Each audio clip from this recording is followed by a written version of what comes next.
तो साथियों, जैसे आज का जो विशेष लाइव है वो है कल के जो ओबीसी महासभा द्वारा आंदोलन बुलाया गया था, जिस आंदोलन में वंचित वर्ग के सभी लोगों ने, सभी संगठनों ने, बहुत सारे बड़े पैमाने संगठन पार्टियों ने सहयोग किया। और वो आंदोलन था हक की लड़ाई के लिए, क्योंकि जब भी इस देश में वंचित वर्ग के लोग हक की लड़ाई लड़ते हैं तो आरएसएस और बीजेपी के लोग मंदिर का मामला लेके आके उनके हक की लड़ाई से उन्हें दूर कर देते हैं, उनके रास्ते को भटका देते हैं। लेकिन इस बार उन्होंने जो अन्याय, जुल्म और अत्याचार उनके साथ हुआ, उनका जो अधिकार है उसे छीनने का प्रयास किया गया कि पंचायत चुनाव में बिना ओबीसी आरक्षण के पंचायत चुनाव होंगे, ऐसा प्रयास किया गया। उसके विरुद्ध उन्होंने आंदोलन मजबूत किया और भीम आर्मी की वहां की टीम ने समर्थन किया। जैश के साथियों का बड़ा समर्थन था।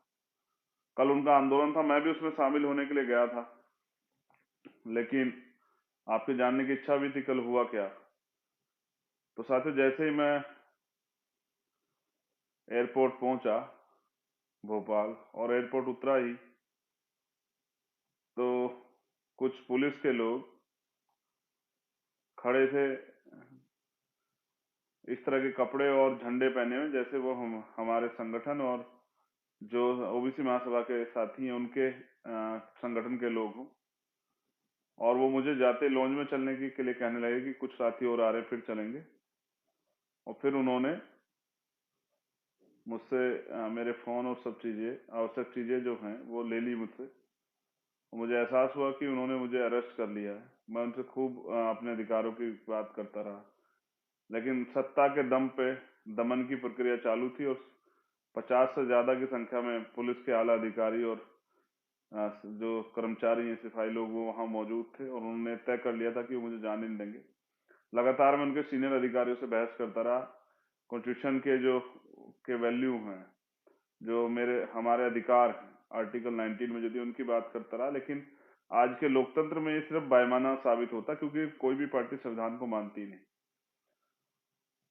फिर रात में इस शर्त के साथ कि मैंने जब कहा कि मैं जानना चाहता हूं, मुझे जैसे खबर लगी थी कि हमारे कार्यकर्ताओं को नुकसान पहुंचा गया है, कि हमारे साथियों क्या हालात है, मेरी जिद पे हमारे कार्यकर्ताओं को बुलाया गया, हमारे पदाधिकारियों को। फिर मेरी उनसे मुलाकात हुई और फिर जबरन मुझे रात को 10 बजे वहां से फ्लाइट में बिठाकर दिल्ली रवाना कर दिया गया। मैं समझता हूं कि ये एक दमन की कार्रवाई, लेकिन इस दमन की कार्रवाई के अलावा भी मुझे आपसे कुछ बात कहनी। मैं धन्यवाद देता हूं पहले तो ओबीसी महासभा के साथियों का कि उन्होंने इस लड़ाई को लड़ने की ठानी। मान्यवर काशीराम साहब कहते थे, मैं अकेला ही चला था, मंजिलें जाली, लोग मिलते गए और काफिला बनता गया। आपने शुरुआत की है और दमन की शुरुआत भाजपा की शिवराज सिंह चौहान ने की है। हम तो दमन के शिकार लंबे समय से हैं, लेकिन इस दमन ने हमारे हौसले नहीं तोड़े। मैंने कल भी कहा साथियों, अगर आप मुझसे जानना चाहते हैं कि ये क्यों हुआ, क्यों आंदोलन नहीं होने देगा, तो उसका मेरे पास एक पुख्ता रीजन है। क्योंकि जब भी इस देश में बहुजन समाज के लोग, यानी कि स्पेशल एससी, एसटी, ओबीसी और माइनॉरिटी के लोग इकट्ठे होने का प्रयास करेंगे, ये सरकार किसी भी कीमत पे नहीं होने देगी, ये हो या कोई और सरकार हो। क्योंकि वो जानती है लोकतंत्र में जिस दिन बहुजन समाज के लोग इकट्ठा हुए, उस दिन सत्ता की चाबी हमारे हाथ में होगी। और ये नहीं चाहते कि हमारी एकता मजबूत हो। कल दलित, पिछड़े और आदिवासी समाज के लोग अपने हकों की लड़ाई के लिए एक दूसरे का साथ निभाने के लिए, जैसे मंडल कमीशन की लड़ाई गई थी, वो एक साथ अपने साथियों की आवाज पे इकट्ठे खड़े थे। और ये सरकार नहीं देख पाई, सरकार इससे डर गई, सरकार इसका भय ले गई। मुख्यमंत्री तो अपना घर छोड़ के भी वहां से गायब हो गए, क्योंकि बहुजन समाज के लोगों ने तय किया था कि भाई हमें घेराव करना है, हमें जवाब चाहिए, हमें अपने हक अधिकार चाहिए। लेकिन ये तो पहली लाइन है मेरी, जो मैंने आपको समझाया कि सरकार ने क्यों किया, आंदोलन क्यों नहीं होने दिया। लेकिन जो दमन किया गया, जैसे पुलिस ने, सरकारी मशीनरी ने हमारे कार्यकर्ताओं की गाड़ियां तोड़ी। आपको ने कुछ वीडियो भी मैंने वायरल की थी अपने पेज से, भीम आर्मी अकाउंट, मेरे अपने ट्विटर अकाउंट से। पुलिस ने जिस तरह से हमारे कार्यकर्ताओं गाड़ी को फेंक दिया, पुलिस ने जिस तरह से आ, पत्थर से पुलिस के कर्मचारियों ने हमारी गाड़ी को तोड़ने का काम किया, तो ये गुंडागर्दी किसके इशारे पे की गई? मैं समझता हूँ सरकार चाहती थी किसी तरह से हमारा आंदोलन हिंसक हो जाए। मैं धन्यवाद देता हूँ भीम आर्मी आजाद समाज पार्टी के कार्यकर्ता को, सभी संगठनों के साथियों को। उन्होंने लाठियां भी खाई, अपमान भी सहा, लेकिन आंदोलन को हिंसक नहीं होने दिया। क्योंकि अगर ये आंदोलन हिंसक हो जाता तो ये कहना बहुत आसान हो जाता कि ये हिंसक लोग हैं।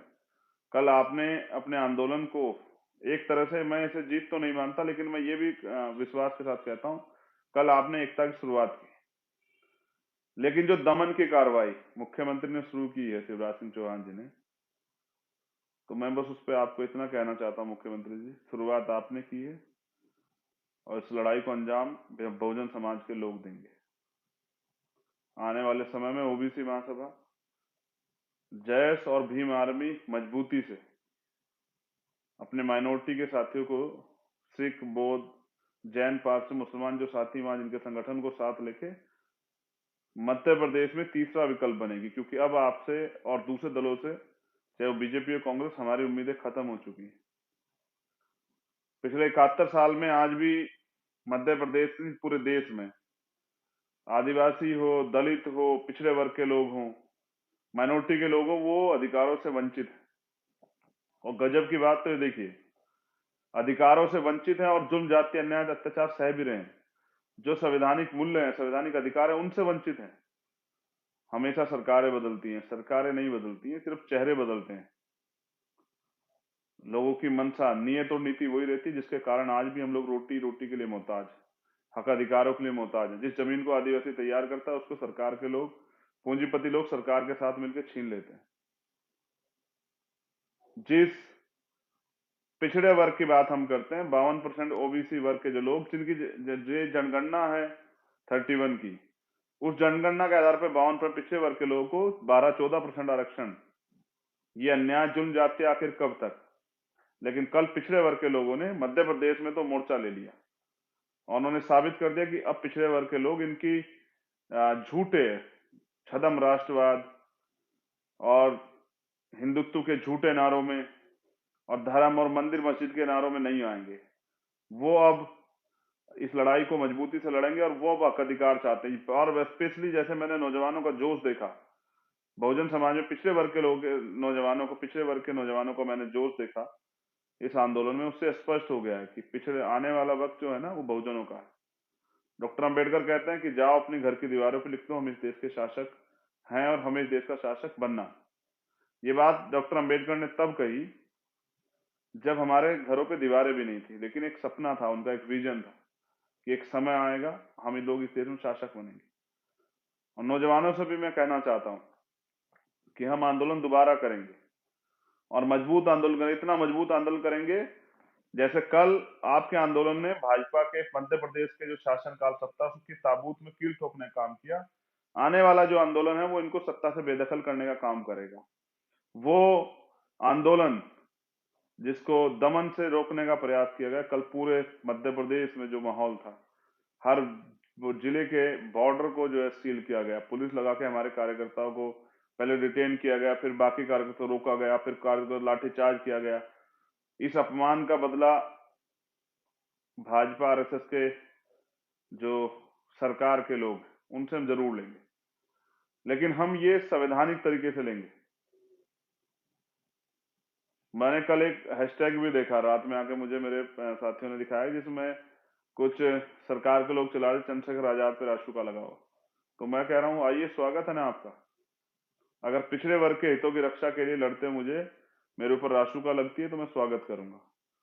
क्योंकि मैं मान्यवर काशीराम साहब को अपना नेता मानने वाला व्यक्ति, महामना रामसू वर्मा, बाबू जगदेव प्रसाद कुशवाहा, जननायक कपूरी ठाकुर, प्यारे लल्लू यादव, प्यारे रामास्वामी नायकर को अपना आदर्श मानने वाला, छत्रपति साहू जी महाराज और राष्ट्रीय ज्योतिबा फुले को अपना आदर्श मानने वाला चंद्रशेखर आजाद, मान्यवर काशीराम साहब और डॉक्टर बाबा साहब अम्बेडकर को आदर्श मानने वाला चंद्रशेखर आजाद, अगर वो जो बहुजन समाज बनाना चाहता है, अगर उस बहुजन समाज बनाने की लड़ाई में, संघर्ष में मुझे मेरी जान चली जाती है, या मुझे राशुका लग जाती है, या मेरे ऊपर और कोई धारा लग जाती है, मुझे जेल हो जाती है, तो ये मेरे लिए गर्व का विषय। मैं क्रांतिकारी हूं, नेता नहीं। नेताओं को डर लगता है जेल से, नेताओं को डर लगता है मुकदमों से। ना मुझे सरकार से डर लगता, ना मुकदमों से डर लगता, ना इनकी सीबीआई ईडी इनकम टैक्स से डर लगता। और ना ही मुझे हथकड़ियों से डर लगता है। मैं तो समझता हूँ एक क्रांतिकारी के लिए गहना होती है हथकड़ियां। तो इस बार तो मैं शिवराज सिंह जी से कहूंगा कि दीवारें ऊंची कराओ और जेल बड़ी करा लो। इस बार जब हम आंदोलन करेंगे तो भोपाल में जगह कम पड़ जाएगी, क्योंकि हमारी संख्या बहुत है।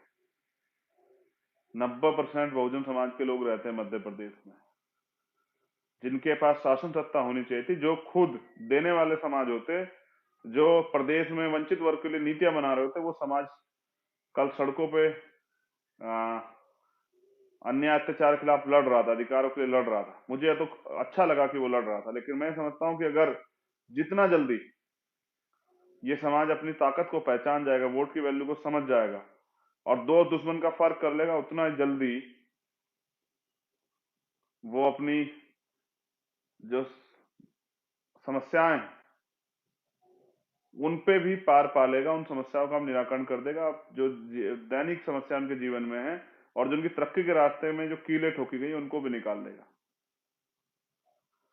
नौजवानों ने मजबूती से आंदोलन किया, मैं धन्यवाद करने के कार्यकर्ताओं का। और मैंने तो, हमारे कार्यकर्ता जो सभी संगठनों से हैं वो सब हमारे ही हैं। वो अपने खून पसीने कमाई से, मोटरसाइकिल से, फोर व्हीलर से, बस से, ट्रेन से कैसे कैसे आए, उन्होंने इस आंदोलन को गति दी, उन्होंने इस आंदोलन के लिए योगदान दिया। मैं उन सबका धन्यवाद करता हूं। लेकिन साथियों, लड़ाई अभी अधूरी है। कल जो हुआ वो दमन, उस दमन का बदला यही है, उस दमन का से जो सीख जो है ना, वो यही है कि हमें अपने आंदोलन को और मजबूत करना और ऐसी तानाशाही सरकारों को सत्ता से उखाड़ फेंकना है। कब तक जो है ये समाज इन सरकारों के भरोसे बैठा रहेगा? कब तक ये समाज जो है ना इस दमन कार्रवाई को होते देखता रहेगा? नेमावर से हमारी बहन भारती जो है वो चली है, नेमावर की यात्रा, नेमावर से न्याय यात्रा लेके, उनको भी मेरा समर्थन है। मैं गया था नेमावर और सरकार को अब झुकना पड़ा, सीबीआई जांच के ऑर्डर करने पड़े। लेकिन आप देखिए कि जहां न्याय के लिए सीबीआई के न्याय के लिए यात्रा निकालनी पड़े, आंदोलन करने पड़े, सड़कें जाम करनी पड़े, सभाएं करनी पड़े, तो समझिए वो सरकार कितने निकम्मी। तो शिवराज सिंह जी, आपने हमारी गाड़ियां तोड़ी, लेकिन हमारे हौसले नहीं तोड़ सकते। आपकी पुलिस हमें लाठियों से पीट सकती है, हमें अपमानित कर सकती है, लेकिन हमारे संकल्प को कमजोर नहीं कर सकती है। आपने जो सोचा था ना कि बहुजन कल इकट्ठा नहीं होंगे, बहुजन तो इकट्ठा हो चुके, आपको एहसास नहीं, आपकी जमीन से रख रही है। गांव गांव में इस बात की चर्चा है कि ये सरकार पिछड़ा और दलित और आदिवासी विरोधी है। आपको शायद सुनाई नहीं दे रहा है, लेकिन मैं चाहता हूं ना कि इसकी गूंज जब आपको महसूस होगी तो वो सन 2023 होना चाहिए। मैं नौजवान साथियों से भी कहना चाहता हूँ, कल जो अपमान हुआ है, अगर आप उस अपमान को महसूस करते हैं, स्पेशली भीम आर्मी के साथियों से, आजाद समाज पार्टी के साथियों से कह रहा हूं, तो इस पंचायत चुनाव में भाजपा की जमानत जब्त कराइए, गांव गांव निकल के संगठन तैयार कीजिए, एकता बनाइए बहुजन समाज के लोगों में, और अच्छे और मेहनती ईमानदार साथियों को मौका दीजिए। गरीबों की राजनीति खड़ी कीजिए, नौजवानों को अवसर दीजिए, युवाओं को परिवर्तन करने के लिए ताकत दीजिए, बल दीजिए। बहनों को, जो ओबीसी महासभा के संगठन की बहनें हैं, जिन्होंने कल वीरांगनाओं की तरह लड़ी, जो कल बहुजन वीरांगनाएं हुई हैं, जिनमें मेरे आदर्श हैं माँ झलकारी बाई, माँ अवंतिका बाई लोधी, माँ उदा देवी पासी, माँ फातिमा शेख, जिनमें मेरी आदर्श है, जो जिन्होंने बताया कि अपमान का बदला कैसे लिया था, माँ फूलन देवी। मैं उन तमाम बहनों से भी कहना चाहता हूं कि सड़कों से जो आंदोलन कल आपने शुरू किया उसको गांव गांव तक लेके जाना है। इस जालिम सरकार को बताना है कि हम जिनको कल अपमानित करके मध्य प्रदेश में आंदोलन करने रोका गया, उनमें कितना दम है। मैं उन वीरांगनाओं को धन्यवाद भी देता हूं कि वो घर से निकल के इस आंदोलन को लड़ने का काम किए। लेकिन मैं नौजवानों से फिर कहना चाहता हूं कि मध्य प्रदेश परिवर्तन मांग रहा है। ये सरकारें मिलकर आपके अधिकारों को ऐसे छीनने का प्रयास करती रहेंगी। ये सरकारें आपके अधिकारों से आपको वंचित रखने का काम करेंगे। अगर आपको हक चाहिए तो उसके लिए आपको लड़ना होगा। और ये लोकतंत्र में लड़ाई वोट से लड़ी जाती है। तो मैं फिर कहूंगा कि जब भी आप दोबारा आंदोलन करेंगे, मेरा पूरा सहयोग रहेगा। लेकिन मेरी कल ये भी समझ में आया कि सरकार आंदोलन का सामना नहीं कर सकती, ये हमारे लोगों के सामने टिक नहीं सकती है। ये झूठी, निकम्मी, भ्रष्टाचारी सरकार, व्यापम घोटाले वाली सरकार, ये सरकार जानती है कि ये सच के सामने टिक नहीं सकती। झूठ पे आधारित भ्रष्टाचारों की सरकार जानती है कि ये सच का सामना नहीं कर सकती है। ये वास्तविकता में नौजवानों का, महिलाओं का, बेरोजगारों का, बहुजनों का, वंचितों का सामना नहीं कर सकती है। और जो मुख्यमंत्री सामना ना कर सके, जो जनता की सुनवाई ना कर सके, भाग के क्या होगा मुख्यमंत्री जी? मैं आपसे जानना चाहता हूं, प्रदेश छोड़ के कहां भाग रहे हैं? कुर्सी पे तो आप बैठे हैं, क्यों भाग रहे हैं कुर्सी छोड़ के? जनहित में, जनता के मुद्दों पे संवाद कीजिए ना। कल हुआ क्या था? हम लोग अपनी बात ही तो कहना चाहते थे, आपको क्या घबराहट हुई? डर गए? कहां भाग गए? और आपको क्या लगा बंद करने से, जेल भेजने से, मुकदमे लगाने से, या डिटेन कर लेने से, या गाड़ियां रोक देने, गाड़ियां तोड़ने से क्या हम डर जाएंगे? आपको क्या लगा कि हम लोग डर गए? आपको क्या लगा हम लोग भाग जाएंगे? आपको क्या लगा कि हम लोग दोबारा नहीं लौटेंगे? आपको क्या लगा कि आप हमारे अधिकार डकार जाओगे और हम चुपचाप बैठे रहेंगे? आपको क्या लगा कि हम कौन लोग हैं? मैं आपको बताता हूं कि हम कौन हैं। हम बहुजन समाज के पढ़े लिखे, संघर्षशील, समर्पित, ईमानदार कार्यकर्ता हैं उस आंदोलन के। और हम वो लोग हैं जो इस देश में शासक वर्ग के लोग हैं। और हम वो लोग हैं जो अपने अधिकारों के प्रति जागरूक हैं और जो समाज को जागरूक कर रहे हैं। हम भागेंगे नहीं, हम भगाएंगे। मैं वापस लौटूंगा इस आंदोलन को मजबूत करने, अपने भाइयों के हाथ पकड़ने। मुझे दुख है कि कल आपको लाठियां लगी, मुझे दुख है कल आपकी गाड़ियां तोड़ी गई। मैं वहां के अधिकारियों से बात करूंगा, हिसाब तो देना पड़ेगा। अपराध चाहे पुलिस करे या आम आदमी, मुकदमे भी दर्ज होंगे और वो लोग वो हर्जाना भी भरेंगे, मेरा वादा है।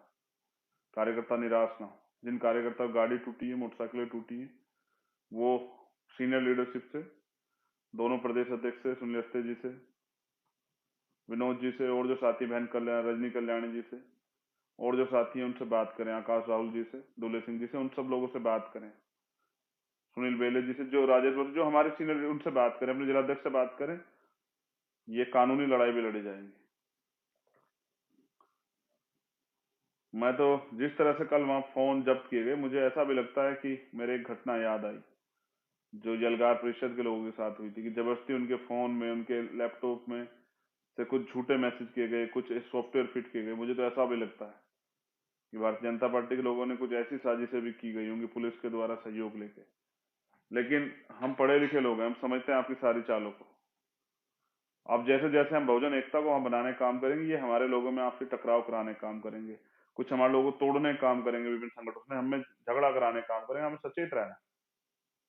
अगर हमें अधिकार चाहिए, जैसे मैंने आपसे पहले कहा कि आपकी गाड़ी टूटी, आपको लाठी पड़ी, आपका आर्थिक नुकसान हुआ, तो फिर मैं आपको बता दूं कि अधिकार मांगने से नहीं मिलते, अधिकार छीनने पड़ते हैं।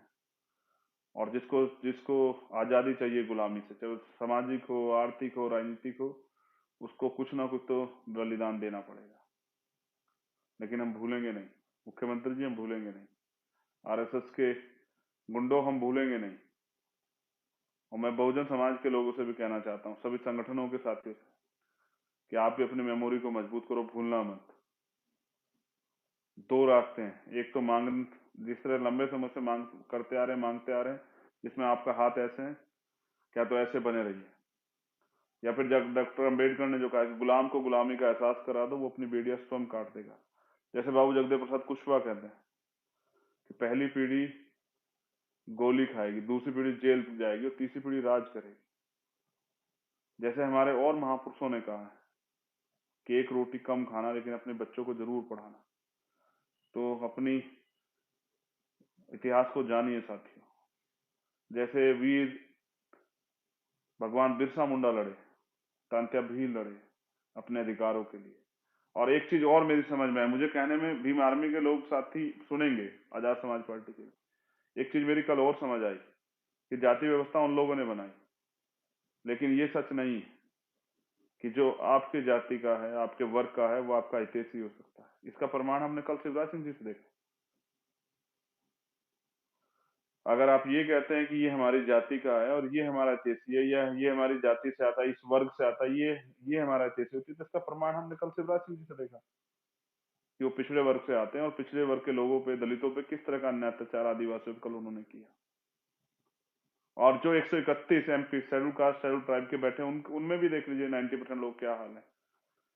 तो ये सत्य नहीं है कि अगर वो आपकी जाति के हैं तभी वो आपके हितों की रक्षा कर सकते हैं या आपके हितों के लिए के साथ खड़े हो सकते हैं। इसलिए ही विचारधारा की लड़ाई। इसलिए मैं समझता हूँ जिस विचारधारा को ग्रहण करता है, जिस विचारधारा के साथ खड़ा होता है, जो जो इस विचारधारा को मानता है, जैसे हम डॉक्टर अंबेडकर की विचारधारा को मानने वाले लोग, राष्ट्रपिता ज्योतिबा फुले की विचारधारा को मानने वाले लोग, छत्रपति साहू जी महाराज सामाजिक न्याय की विचारधारा को मानने वाले लोग, जो समता, समानता, बंधुत्व, भाईचारे की बात करते हैं, वो ही इस देश में सामाजिक परिवर्तन की क्रांति को आगे बढ़ा सकते हैं।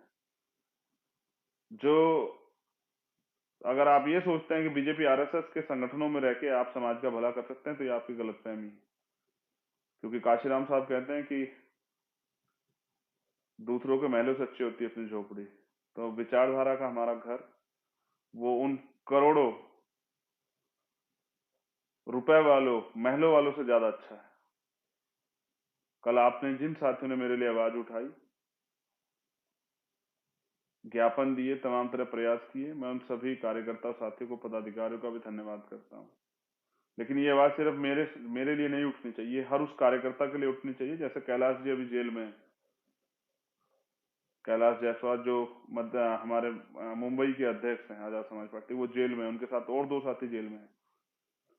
तो जब जहां भी किसी कार्यकर्ता के साथ अन्याय अत्याचार हो, उसको गिरफ्तार किया जाए या उसके साथ गलत हो, वहां हर व्यक्ति को ये आवाज उठानी चाहिए। यही न्याय है।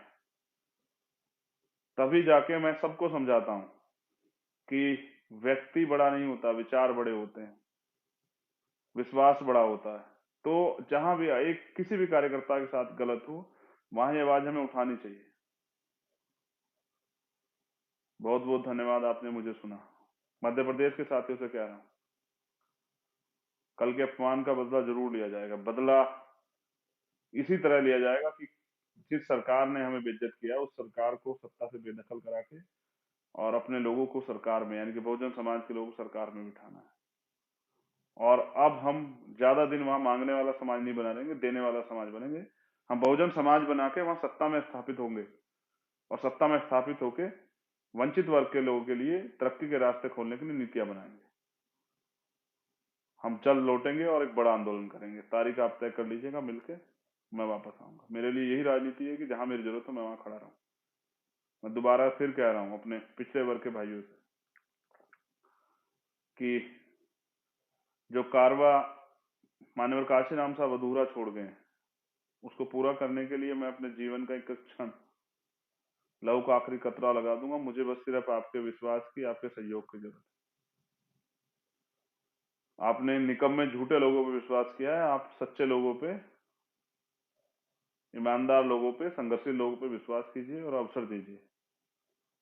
ये जो गुलामी जिसको आप महसूस करते हैं, जो बेबसी जिसको आप महसूस करते हैं, महिलाओं पे होने वाला तमाम तरह का शोषण, उनकी उनके उनके साथ जो है उनका आर्थिक सशक्तिकरण जिन कारणों से नहीं हो पा रहा, उन सब चीजों पे काम करके, एजुकेशन पे, हेल्थ पे, रोजगार पे, नौजवानों के लिए रोजगार बहुत बड़ा मामला है, इन सब चीजों पे काम करके एक अच्छा सशक्त समाज बना के एक अच्छा प्रदेश और एक अच्छा देश बनाने का काम करेंगे। आपसे आशा और सहयोग की उम्मीद के साथ साथ जय भीम, जय भारत, जय संविधान, जय लोकतंत्र, जय विज्ञान, और वहां पहुंचे सभी साथियों का धन्यवाद। हम फिर मिलेंगे। मुख्यमंत्री जी, आपको क्या लगा हम डर गए? वापस लौटेंगे। अगर इस बार ताकत इतनी होगी कि आपकी पुलिस रोक नहीं पाएगी। धोखे से किसी गिरफ्तार करना और अपने आप को ताकतवर समझना, ये गलतफहमी है। अगर एक बार पहले एहसास होता तो चंद्रशेखर आजाद आजाद, उसे आप रोक नहीं पाते। दोबारा प्रयास कीजिएगा। इस बार कह के आऊंगा, बता के आऊंगा, मौका दे के आऊंगा।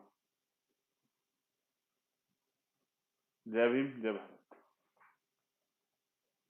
कल के आंदोलन को सफल बनाने के लिए एक एक कार्यकर्ता पदाधिकारी का बहुत बहुत धन्यवाद। जय भीम।